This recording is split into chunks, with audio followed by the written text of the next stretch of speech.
شروع اللہ کا نام لے کر جو بڑا مہربان نہایت رحم والا ہے۔ ہم نے نوح کو ان کی قوم کی طرف بھیجا کہ پیشتر اس کے کہ ان پر درد دینے والا عذاب واقع ہو اپنی قوم کو خبردار کر دو۔ انہوں نے کہا کہ بھائیو، میں تم کو کھلے طور پر خبردار کرتا ہوں کہ اللہ کی عبادت کرو اور اس سے ڈرو اور میرا کہا مانو، وہ تمہارے گناہ بخش دے گا اور موت کے وقت مقرر تک تم کو مہلت عطا کرے گا۔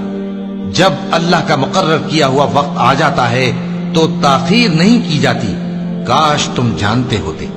جب لوگوں نے نہ مانا تو نوح نے اللہ سے عرض کی کہ پروردگار، میں اپنی قوم کو رات دن بلاتا رہا لیکن میرے بلانے سے وہ اور زیادہ گریز کرتے رہے۔ جب میں نے ان کو بلایا کہ توبہ کریں اور تو ان کو معاف فرمائے تو انہوں نے اپنے کانوں میں انگلیاں دے لی اور اپنے اوپر کپڑے اوڑھ لیے اور اڑ گئے اور خوب تکبر۔ پھر میں ان کو بلند آواز سے بھی بلاتا رہا، پھر علانیہ بھی اور رازداری سے بھی سمجھاتا رہا۔ پھر میں نے کہا کہ اپنے پروردگار سے معافی مانگو کہ وہ بڑا معاف کرنے والا ہے۔ وہ تم پر آسمان سے موسلا دھار میں برسائے گا اور تمہارے مال اور بیٹوں میں اضافہ کرے گا اور تمہیں باغ عطا کرے گا اور ان میں تمہارے لیے نہریں بہا دے گا۔ تم کو کیا ہوا ہے کہ تم اللہ کی عظمت کا اعتقاد نہیں رکھتے، حالانکہ اس نے تم کو طرح طرح کی حالتوں میں پیدا کیا ہے؟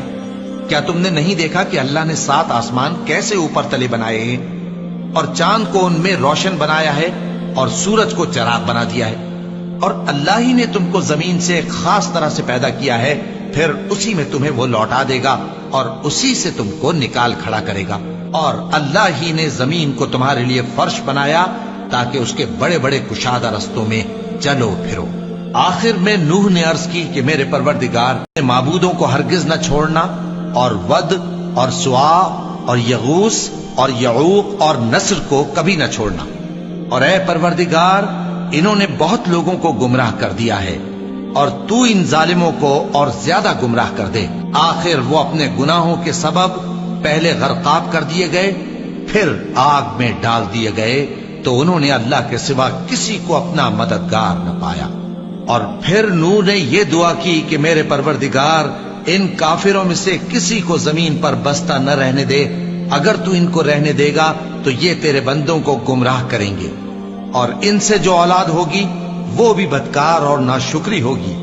اے میرے پروردگار، مجھ کو اور میرے ماں باپ کو اور جو ایمان لا کر میرے گھر میں آئے اس کو اور تمام ایمان والے مردوں اور ایمان والی عورتوں کو معاف فرما اور ظالم لوگوں کے لیے اور زیادہ تباہی بڑھا۔